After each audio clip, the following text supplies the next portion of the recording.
රමිදුලේ පායා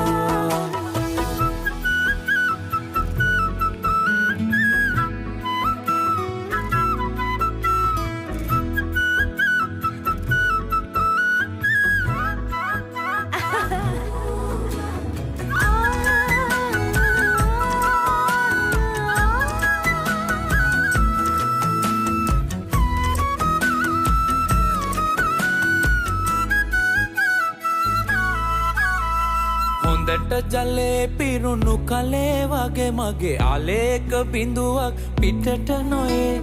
මැදුරේ මගේ රැජින වගේ තබනෙන් රනින් මල අතකුත් මදිද